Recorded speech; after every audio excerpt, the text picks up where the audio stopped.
Salem State University, Salem, Massachusetts.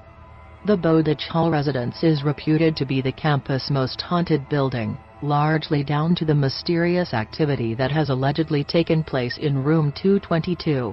When a story was made up about a triple student murder, supposedly committed in the room in the 1970s, little did anyone know that the ghost, or ghosts, the tale spawned would come to life with such persistence.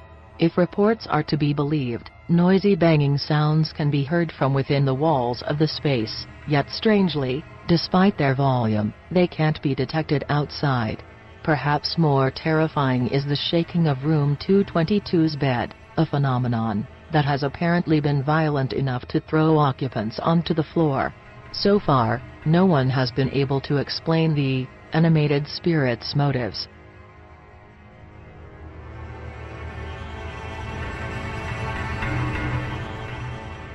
University of Southern Maine, Portland, Maine.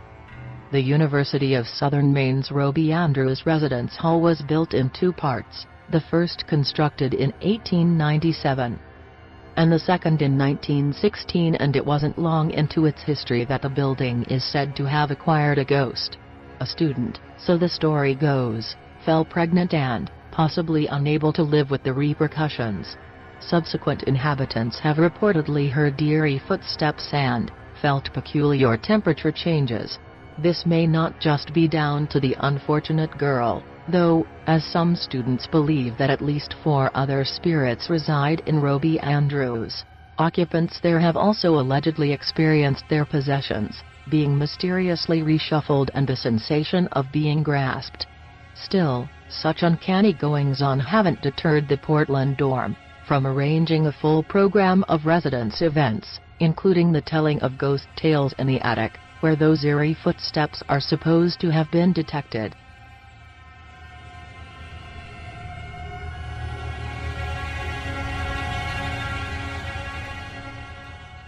Kansas State University, Manhattan, Kansas.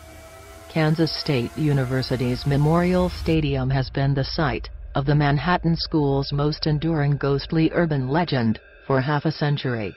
In the 1950s, the parents of a Kansas State student known only as Nick supposedly perished in an automobile accident on their way to see their son play a football game in the stadium. Meanwhile, Nick was on the receiving end of a brutal tackle during the game and died from his injuries in the stadium's refectory. Since his death, Nick apparently still wanders the scene of his demise, looking for his mom and dad. And while no one claims to have actually seen his spirit, people have reported witnessing floating fire extinguishers spurting foam, and mysteriously moving wooden boxes. Interestingly, the Purple Mask Theater is also based in the stadium, and the apparition of a Confederate soldier has reportedly been spotted on its stage. The University of Vermont, Burlington, Vermont. In the mid-20th century, a medical student reportedly hanged himself in a residential building close to the University of Vermont's Burlington campus.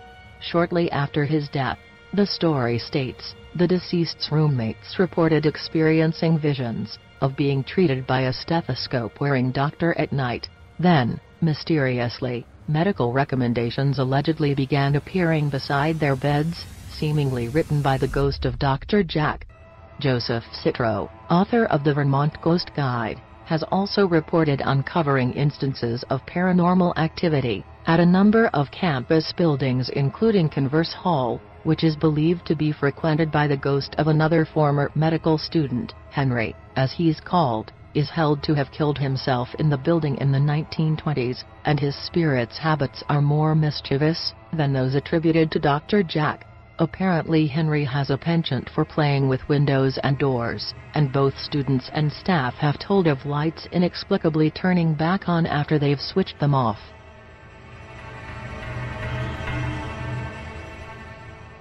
University of Tennessee, Knoxville.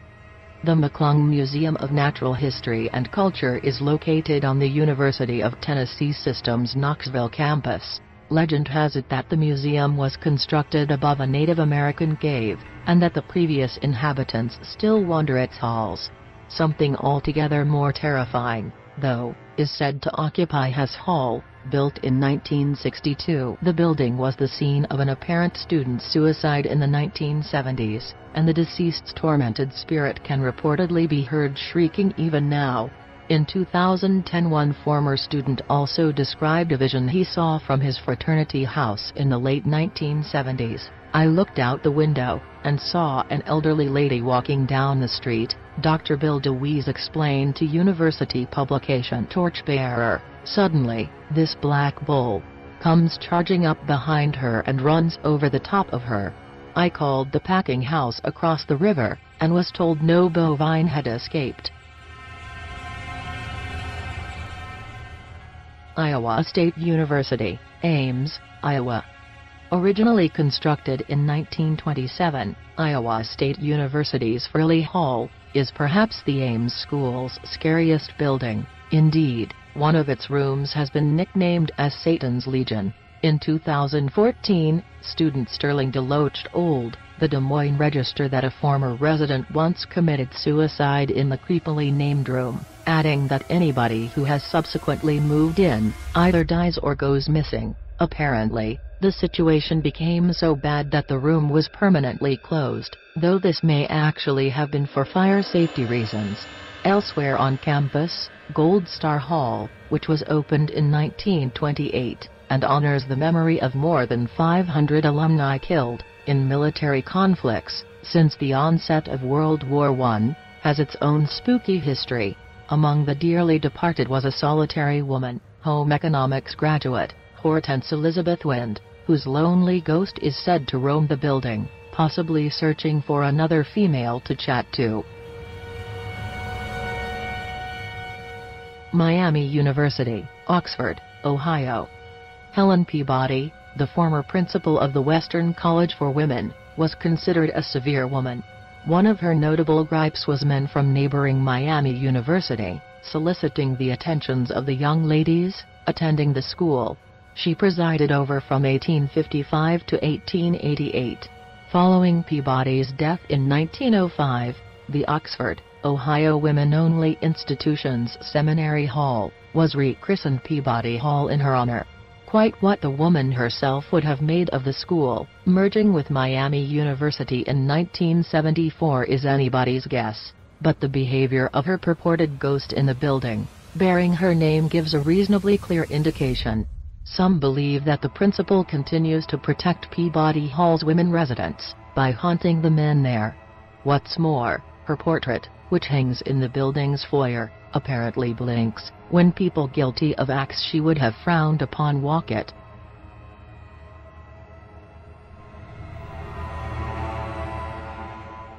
Texas State University, San Marcos, Texas. Ghost tours are offered to freshmen arriving at Texas State University, presumably to warn them about what to potentially expect during their time at the school's spooky San Marcos campus. One tale centers on formidable-looking Old Main, which was opened in 1903. Legend has it that a student plummeted from the Gothic building's third floor while renovation work was underway. Meanwhile, something more sinister is said to have taken place at Pi Kappa Alpha Fraternity House, where during an initiation ceremony a number of years ago, a group of new members were purportedly killed.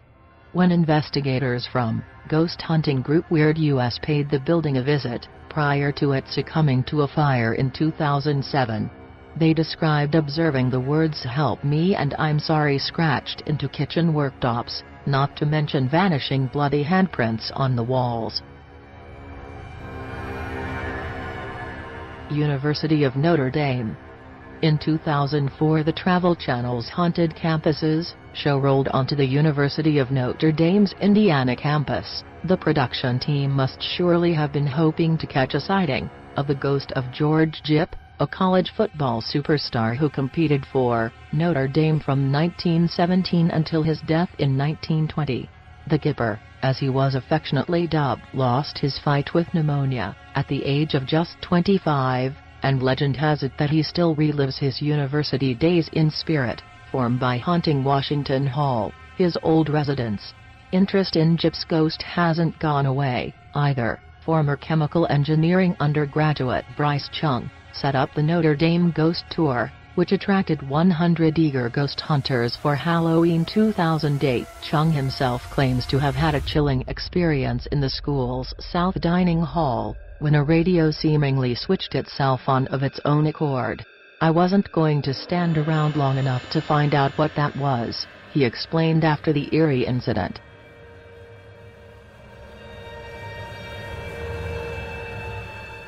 University of South Florida, Tampa, Florida.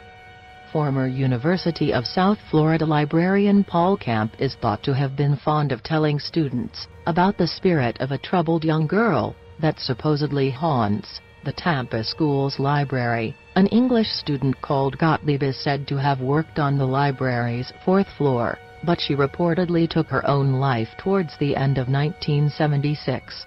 Since then, her green rucksack-wearing ghost has apparently appeared fleetingly, and while sightings are few and far between, the girl's spectral presence still seems to spook people. "You always get the eerie feeling you're being watched and get that paranoid sense of someone behind you, walking through the library," explained then psychology major A.S.A. Semp in 2010. Meanwhile, Semp's friend, Brianna McClenathan, music major at the time, imparted that she once became unsettled while looking for a text. Others have reported seeing book carts move of their own accord, and automatic doors mysteriously opening.